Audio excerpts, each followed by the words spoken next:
Uma boa noite a todos nós, que possamos estar todos em paz e envolvidos por esses sentimentos de paz, essas energias de amor, e com certeza a espiritualidade nesse momento nos envolve. O tema de hoje, Contratos Espirituais, ele está baseado no livro Dias Felizes, que as palestras do mês, esse mês de maio na casa do Seara do Mestre, serão todas como tema central deste livro. Livro muito bom, se encontra na casa. E o tema esse, Contratos Espirituais, a gente vai conversar um pouco, refletir um pouquinho sobre a questão do planejamento reencarnatório. E é bem interessante essa questão, porque muitos pensam que caíram nesse mundo de paraquedas, né? Que não houve um planejamento. E a gente sabe o quanto a espiritualidade prepara, o quanto é programada uma existência, o quanto todos nós estudamos e nos preparamos para aqui estar hoje, com uma nova chance, uma nova oportunidade de acertar. Começando então, na questão 258 do Livro dos Espíritos, Kardec justamente tratando sobre esse tema, ele pergunta ali aos espíritos superiores assim: no estado errante, errante é quando o espírito ele está no plano espiritual e ainda necessita reencarnar, é aquele espírito que ainda precisa passar por novas experiências, por novas existências. Então ele pergunta, no estado errante e antes de começar nova existência corporal, o espírito tem consciência e previsão das coisas que lhe vão acontecer durante a vida? Os espíritos superiores, respondendo a Kardec, dizem assim: ele próprio escolhe o gênero de provas que deseja sofrer, e nisto consiste o seu livre arbítrio. Vejam que interessante. O espírito mesmo, ele escolhe as provas. E é muito interessante porque nós podemos analisar que essa escolha não é só feita no plano espiritual. Mas nesse momento que nós estamos aqui, o momento presente, nós já estamos predefinindo essas escolhas numa nova existência. Através do nosso modo de viver, nosso modo de agir, nosso modo de pensar, de se postar perante o mundo, nós já estamos de alguma forma já criando um planejamento para uma próxima existência. E nós vamos ver alguns pontos de frente a isso. São 3 pontos fundamentais. Primeiro, que todos os espíritos, todos que vão renascer, têm a sua programação reencarnatória adequada às suas necessidades evolutivas. Todos. E dentro desses todos, a gente pode se dividir em 2 grupos. Alguns, mais ou menos aptos, participam ainda na espiritualidade, junto aos seus mentores, da elaboração deste projeto. Seriam talvez aqueles espíritos que já estão mais preparados para escolher, para decidir, e eles mesmos, nessa autoanálise, no autoconhecimento, conseguindo assim compreender o que eles precisam fazer para melhorar, no que eles falharam, do que eles precisam crescer mais, vencer. Então eles participam dessa programação, juntamente com as equipes espirituais. E nós vamos depois falar um pouco sobre as equipes, mas são espíritos que já estão de alguma forma despertos para esse sentido, para a evolução, da necessidade de evoluir. E aí há um outro grupo também, que seriam os outros menos capazes, rebeldes ou indisciplinados, recebem projetos elaborados pelos espíritos responsáveis, algumas vezes em reencarnações compulsórias, extremamente necessárias para o seu próprio refazimento e reajuste frente às leis divinas por eles fraudadas. Nós vamos ver aqui essa palavra reencarnações compulsórias. São aquelas reencarnações onde o espírito muitas vezes não se dá por conta ou vem contra a sua vontade. E aí, certa vez, até lembrando, preparando a exposição, eu lembrei que uma vez num grupo de estudo surgiu a questão, uma pergunta, mas como assim reencarnação compulsória? Então, se há o livre-arbítrio e a reencarnação compulsória realmente existe, então ela está passando por cima do livre-arbítrio.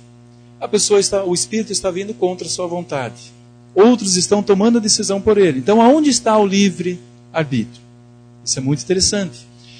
E aí, justamente, a gente tem hoje exemplos claros na própria sociedade humana, na nossa sociedade. A gente não vê hoje pessoas envolvidas com a drogadição que perderam totalmente o controle das suas vidas, não sendo internadas por responsáveis, por pais, por aqueles que querem o seu bem, porque eles não têm a razão, muitas vezes, para decidir, para tomar essa decisão de serem internados. E estão sendo. Muitas vezes o espírito ele está tão rebelde, tão disciplinado, que ele não tem a condição de tomar a decisão, de ver o que é melhor para ele. Ele está tão perturbado nesse sentido, tão deslocado dessa sua, principalmente seu destino, que é a evolução, o seu crescimento, que vamos assim chamar de pais espirituais, de espíritos mais evoluídos, que têm alguma forma, alguma ligação com aquele ser, tomam essa decisão e programam essa nova existência a fim de ajudá-lo no seu progresso e na sua evolução.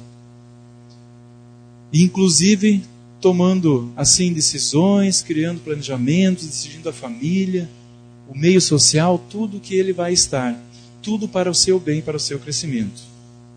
Para que aí mais tarde, quando ele estiver já então desperto, numa condição melhor de equilíbrio, ele possa então perceber todo esse planejamento e tendo assim a chance em novas existências, quem sabe, de participar desse planejamento já mais lúcido, mais experiente e já podendo tomar muitas vezes a decisão da escolha, escolhendo e pedindo provas e situações que ele precise passar para poder progredir.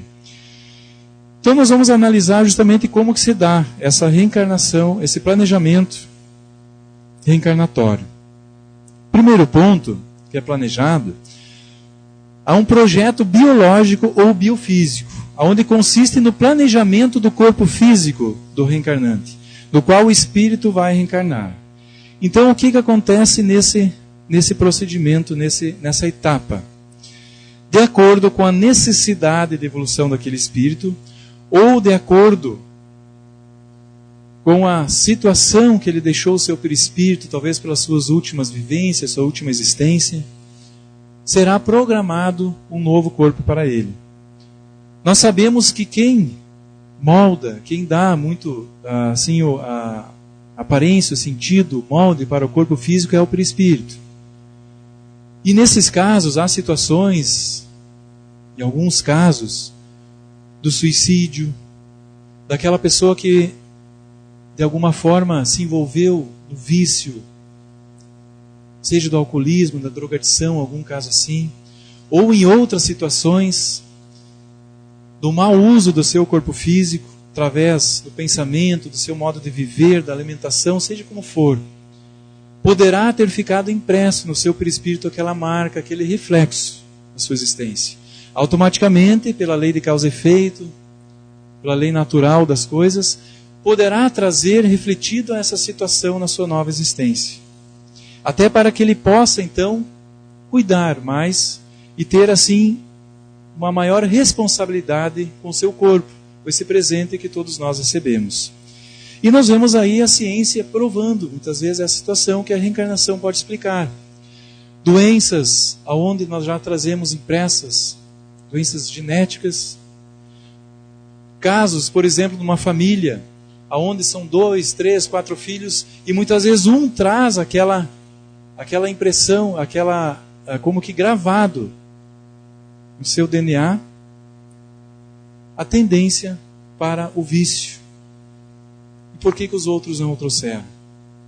Se nós analisarmos a questão, como muitos acreditam, que o espírito foi criado no momento da concepção, entre o encontro do espermatozoide e do óvulo, não haveria justiça divina nesse sentido. Por que uns filhos nascem bem, perfeitos, outros vêm com aquela limitação? Só que se nós passarmos a analisar a questão da reencarnação, das vidas sucessivas, na questão que nós trazemos, essa bagagem espiritual também nesse sentido, muitas vezes poderão ser resgates ou provações que o espírito venha pedir para provar a si mesmo ou para, de alguma forma, provar a família, aquele círculo, aquele ninho que eu recebe, justamente trazendo então em si impresso esta marca. Mas tudo ocorre de acordo com planejamento. Tudo ocorre de acordo com planejamento sério, responsável, no plano espiritual. No segundo momento, após isto, há todo um projeto social, toda uma análise do que ajudará mais aquele espírito nessa nova reencarnação, nessa nova existência sua. Então estuda-se em qual família o espírito necessita reencarnar. Na questão da família é muito importante a gente saber que há todo um processo de afinidade. Ou seja, de afinidade por empatia ou por antipatia. Mas há um processo de afinidade, de acordo com a necessidade de evolução dele. E por isso que é muito importante a gente ter em mente sempre que a todo momento nós estamos criando novos familiares através das nossas vivências. Hoje, uma pessoa que nós vivemos, que nós magoamos, que nós deixamos uma marca profunda naquele ser, nós poderemos trazer para a nossa próxima família espiritual, por afinidade. Algo que não ficou bem resolvido, uma mágoa, algo que nós fizemos para aquela pessoa. Amizades que se formam durante a existência que poderão ser de alguma forma englobadas numa nova família espiritual. Amigos que hoje, amanhã ou depois poderão se tornar pais, irmãos nossos da nossa família. Então todo o espírito ele vai ter, nesse sentido, a família que ele precisa ter, a família que ele merece ter. Ele estará na família que ele necessitava estar. Também segue-se nesse projeto social a questão de como se dará o acesso ao estudo que o ajudará no processo de intelectualização, no crescimento nesse sentido. Também o meio socioeconômico, cultural. A questão econômica é muito interessante também, porque muitas vezes o espírito necessita passar por uma dificuldade nesse sentido, uma limitação, para que ele aprenda a trabalhar, a encontrar recursos, a entender nesse processo, muitas vezes no próprio desapego, no trabalhar o seu orgulho, no egoísmo, no meio social, no meio cultural, enfim, todo um processo estudado nesse sentido também. E vemos o principal projeto agora, que seria o espiritual. É o motivo principal da reencarnação, a oportunidade de crescimento espiritual.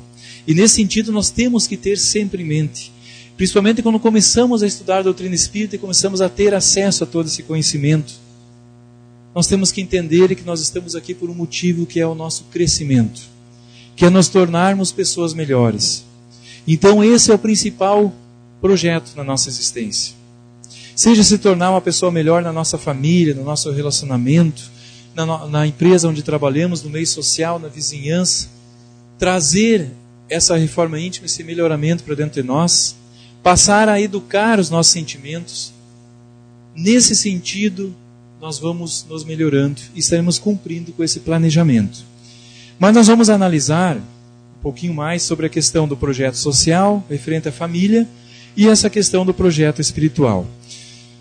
Joana de Anges, no livro Liberta-te do Mal, na página 145, na questão da utilidade da reencarnação, vem ela dizendo ali que aqueles que se acompliciaram com o erro, que se facultaram as ilusões, entregando-se à dissolução moral ou às vinculações com o mal, constatando a dimensão do desar, suplicam novo renascimento, que lhes permita reparar, corrigir e se recuperar perante a própria e a consciência cósmica. E é bem interessante, porque muitos de nós imaginamos que nós vamos ter que prestar contas, porque isso a gente traz dentro de nós, não de agora, mas de outros tempos também, que a gente vai ter que prestar contas a terceiros, a Deus, ao juiz, ou a pessoas, espíritos nos cobrando.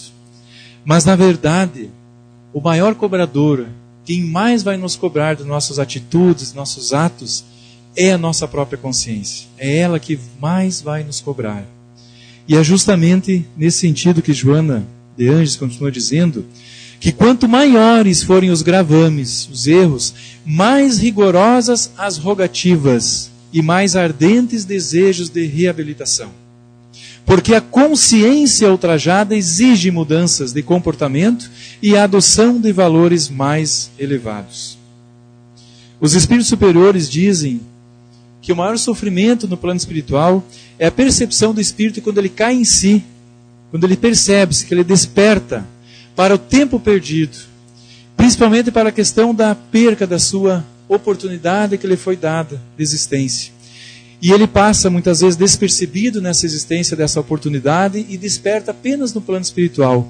E aí, apercebendo-se dessa oportunidade que escorreu pelas suas mãos, ele sofre. Ele sofre muito e pede nova oportunidade. Muitos conseguem despertar nessa existência ainda para esse fator. E nós hoje estamos tendo essa oportunidade, estudando a doutrina espírita, de conseguir despertar ainda aqui, encarnados, para a necessidade dessas mudanças e principalmente para a importância dessa nossa existência atual. Finalizando esse pensamento dessa questão da Joana de Ângeles, ela diz que como não dispõe de mérito, face à insensatez a que se entregaram, rogam aos guias espirituais que intercedam por eles, que os apadrinhem na conjuntura, conseguindo a concessão especial de que muito necessitam. E há muitas vezes entre esses espíritos um desequilíbrio tão grande quando ele se apercebe do momento da oportunidade perdida, que ele fica então desalinha, tanta perturbação, que ele não tem sequer as condições de participar desse planejamento. Principalmente de tentar estipular metas, de tentar rever, porque a consciência de culpa, a consciência da responsabilidade, daquilo que ele perdeu, deixa ele em desequilíbrio. Então ele roga que espíritos superiores, que o conhecem de longa data, que sabem das suas necessidades, de guias espirituais, que intercedam e o apadrinhem, ajudando ele nessa nova empreitada, nessa nova jornada. Então ele roga esse auxílio, ele se entrega e deixa que seja feito um planejamento para ele, para o ajudar. Agora sim, entrando a questão do livro Dias Felizes, no capítulo 3, onde o Espírito Honório nos esclarece sobre esse sentido, e para que a gente possa entender quem foi o Espírito Honório, que para muitos talvez não tenham ainda lido nenhuma obra dele, a Joana de Ângeles, no prefácio do livro Vozes Alerta, que é do Clube do Livro, que foi do Clube do Livro do mês passado, quem é assinante vai ver ali no prefácio, onde Joana de Ângeles comenta quem é o Espírito Honório. Companheiro da lida espírita, cristão, um espírito que viveu a época dos primeiros cristãos, vem desde essa data trazendo firme e solidamente o pensamento do Cristo, ajudando nesse projeto espiritizar, que é trazer de volta a vivência dos primeiros momentos cristãos, ajudando o ser humano na sua melhora. E justamente ele vem trazendo esse esclarecimento, onde ele nos alerta que os compromissos assumidos perante a própria consciência são contratos espirituais de importância verdadeiramente grave para todo espírito imortal que transita pela vilegiatura carnal. E é bem interessante, porque não há ninguém que não tenha esse contrato espiritual, vamos assim dizer, com a nossa consciência, com essas equipes espirituais, mesmo aqueles que tenham vindo pelo processo da reencarnação compulsória. Porque todos nós, só nos foi dada essa oportunidade, essa nova existência, porque nós pedimos uma nova página em branco, que pudesse ter sido escrita uma nova história. Dessa vez uma história sem tantos erros, com mais acertos, com recuperações, com crescimento. E por esse nosso pedido, por essa necessidade nós então recebemos essa nova oportunidade e temos esse compromisso conosco mesmo, com Deus, com a espiritualidade superior. E continua ele dizendo que o acordo realizado entre o espírito que vai reencarnar e a equipe de tutores espirituais constitui então um contrato existencial de fundamental seriedade na consciência do indivíduo, por conter todas as tarefas de autoburelamento e reparação em escala de resgate consciencial para consigo mesmo e as demais criaturas envolvidas no plano da vida material do candidato ao reajuste íntimo. E aí continua ele dizendo, no fator da família, na questão da família, que os que se prontificam ao reajustamento com a família, recebem orientações específicas de equipes do mundo espiritual formadas por pedagogos, psicopedagogos, psicólogos e nobres almas vitoriosas nas experiências do lar, para compreenderem e assimilarem a possibilidade da vitória na futura família consanguínea. Não há apenas um simples planejamento, onde você diz assim, eu quero nascer em tal família, eu acho que eu tenho mais afinidade com eles, vai ser melhor. Há todo um processo estudado por equipes especializadas nesta área, como diz ele, formadas por espíritos que realmente entendem na área da convivência, do relacionamento humano, do relacionamento em família e principalmente dos reajustes que precisam ser feitos. Nós vamos ver várias histórias nesse sentido, bem interessantes, na série dos livros de André Luiz, da vida no mundo espiritual, onde ali não só no livro Ação e Reação, Missionários da Luz, também outros livros dentro da série, que vai nos trazer ali justamente esse fator da questão do planejamento na família certa, onde muitas vezes para ajudar um espírito, o pai já vem primeiro, logo depois vem a mãe, há todo aquele processo onde eles se conhecerão, se consorciarão, casarão, para aí poder receber aquele espírito a ser ajudado, a ser amparado. Todo um processo. Algo muito sério, muito estudado e planejado durante, às vezes, anos na espiritualidade. Para que ocorra da melhor forma, no momento exato, para que aquele ser, aquele espírito, muitas vezes nós, nesse momento, possamos então receber o amparo, que ocorra o despertar dele e que ele possa, assim, nessa existência, acertar. Muitas vezes, situações que nos ocorrem durante a existência, encontros, desencontros, não são por um acaso. Quando há, por um exemplo no caso, uma situação onde há uma separação, há um desencontro na existência, então, essas equipes espirituais que ficam no plano espiritual acompanhando e ajudando, refazem todo esse planejamento para que não se perca a oportunidade, reajustando.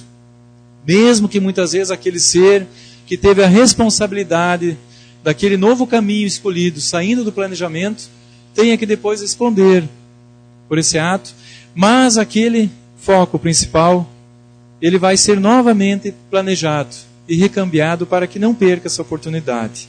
Então essas equipes estão em pleno contato conosco, nos conhecem tão bem, no íntimo da alma. Muitas vezes são as primeiras a receber o nosso pensamento em prece, as nossas angústias, nossas ansiedades que estamos no momento emitindo e rogando e pedindo a Deus, ou ajuda, a inspiração que venha do alto.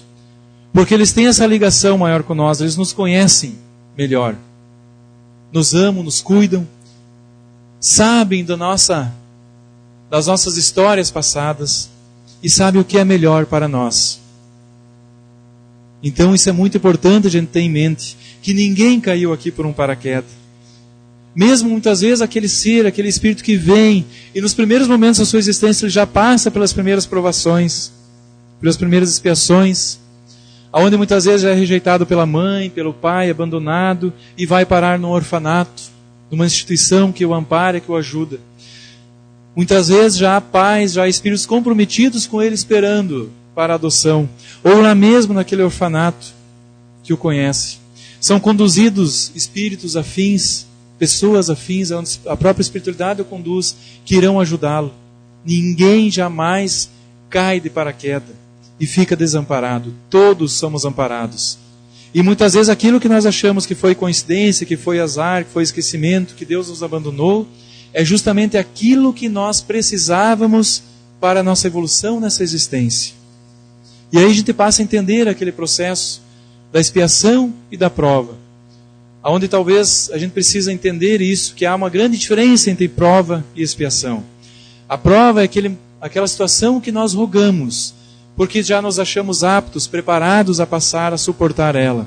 Então nós viemos, e quando aquela situação surge, a gente passa por ela, sereno, tranquilo, mesmo que com tristeza, mas sem revolta, entendendo a situação, que é uma lição, que é uma prova. A expiação,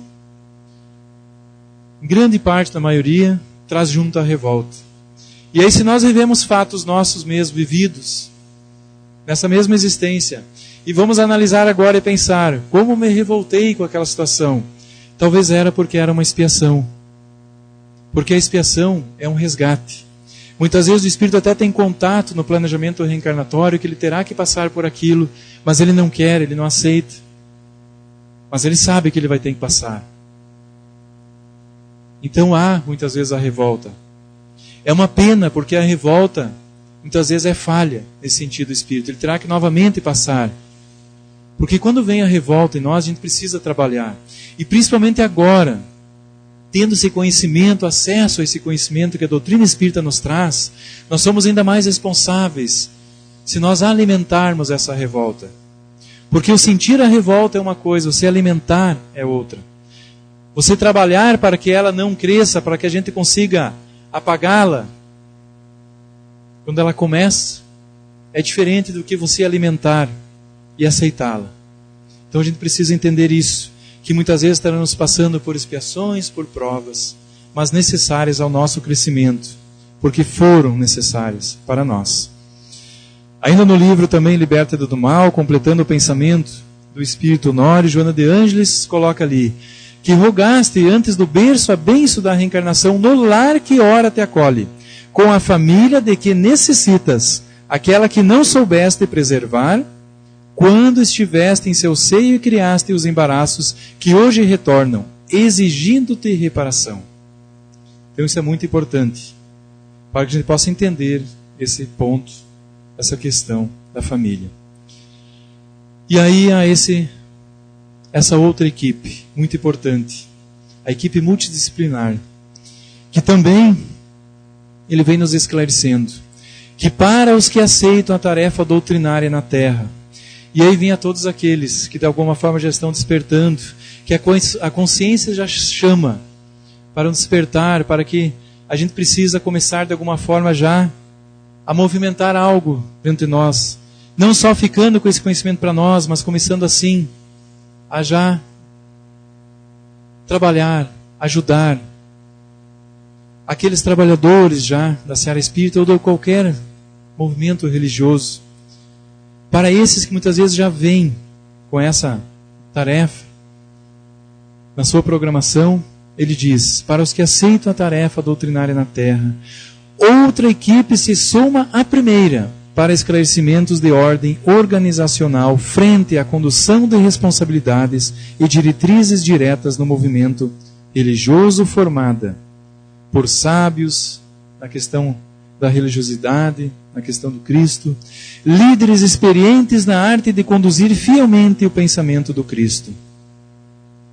Historiadores cônscios e dedicados a reajustar equívocos da interpretação humana dos fatos espirituais ocorridos no plano terrestre e espíritos hábeis na arte de esclarecer o propósito da reencarnação.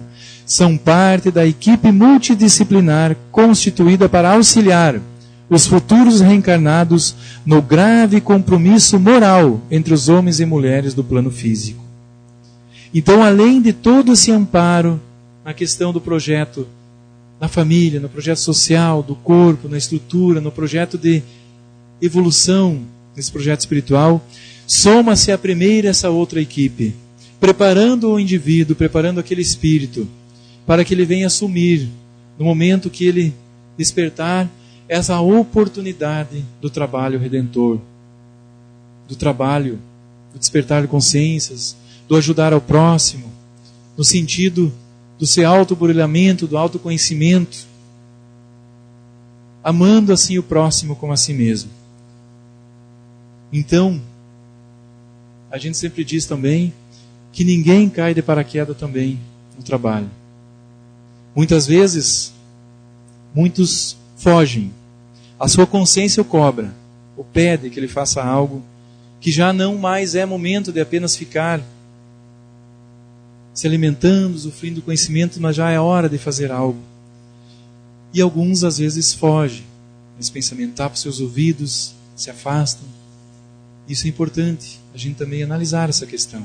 Porque muitas vezes também está no nosso contrato espiritual essa questão do ajudar, do trabalhar, no sentido de poder assim, com esse trabalho, com esse crescimento, não só crescer, porque a primeira pessoa ajudada, o primeiro ser, aquele que é ajudado, somos nós mesmos, mas principalmente no sentido dele poder trabalhar assim, ajudando a outros.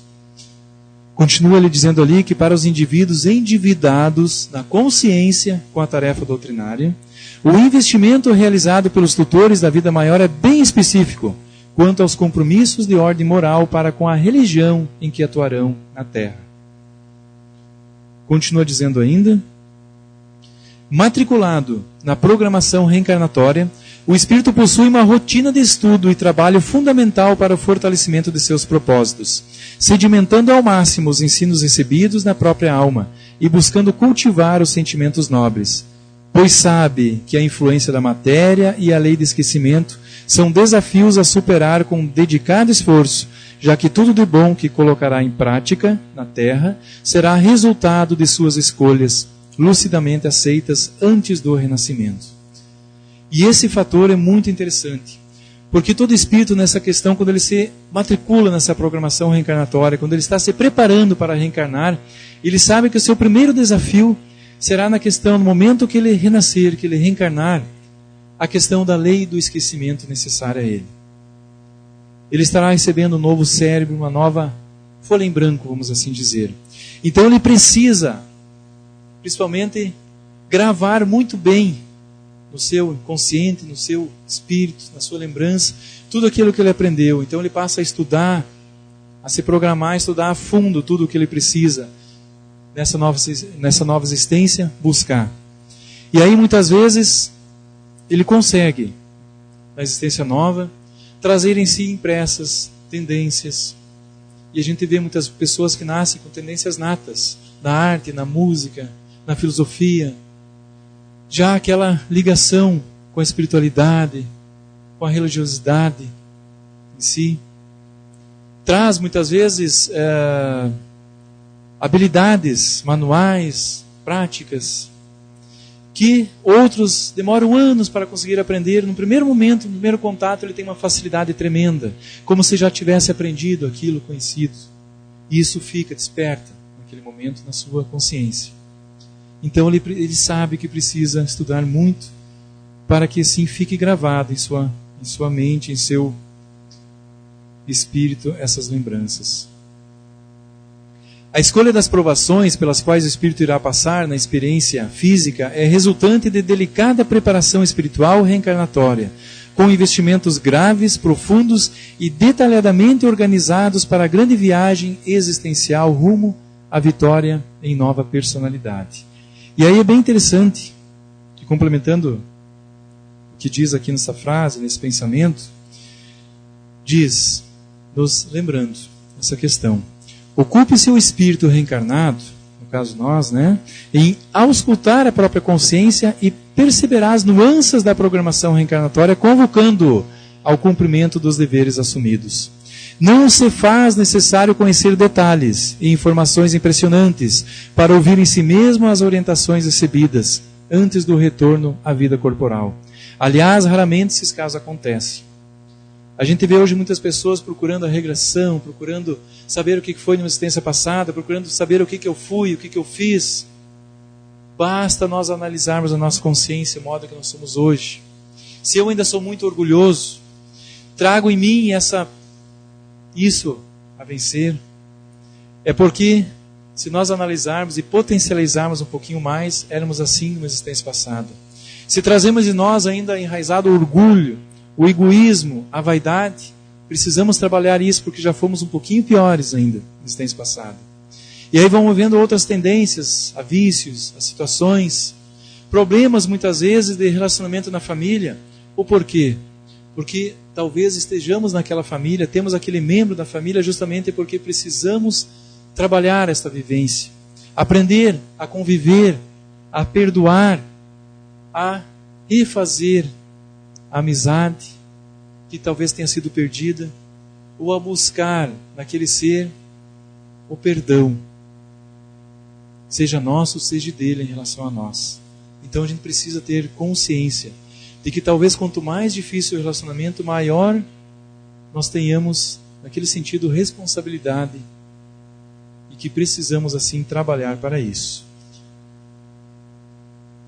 Então, diz o Espírito Honório, é valioso para o Espírito que ele encontre em si mesmo os vícios mais arraigados e as qualidades mais naturais e desenvolvidas para que descubra o que deve fazer por si mesmo no cumprimento do propósito espiritual. E aí, diz Joana de Ângeles, és feliz porque conseguiste o ensejo de retornar, agora iluminado pelo conhecimento espiritual, que te amplia os horizontes do entendimento, para que te apercebas da beleza da vida em toda parte, na qual te encontras colocado. Por maior que seja a dificuldade que já passamos, que estejamos passando, ou que talvez ainda viemos a enfrentar nessa existência, porque a gente sabe que o mundo de provas e expiações, nada é estável, tudo é instabilidade, tudo é instável. Hoje talvez estejamos bem, amanhã quem sabe não, a gente precisa entender isso, mas nós devemos ser felizes por essa oportunidade, porque nós recebemos essa nova oportunidade de estar aqui. Então a gente tem que ter essa consciência de que essa existência é muito importante para o nosso crescimento.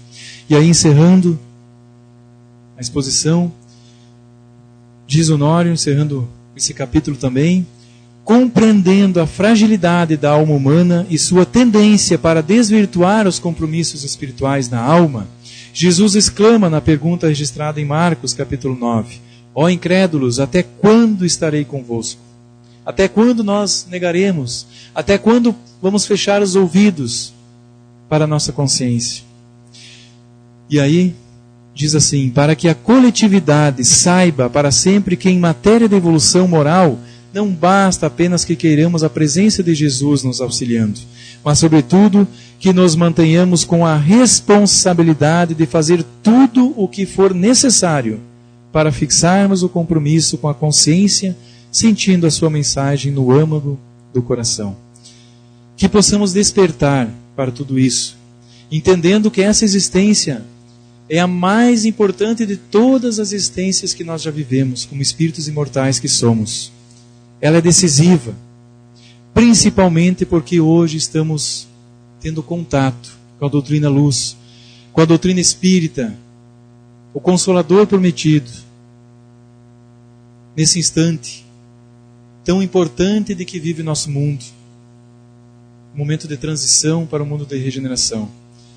Sabemos que para muitos espíritos está sendo dada a última chance de estar aqui. Talvez estejamos entre eles, e essa seja a existência mais importante, porque temos que provar que nós estamos nos esforçando e estamos melhores.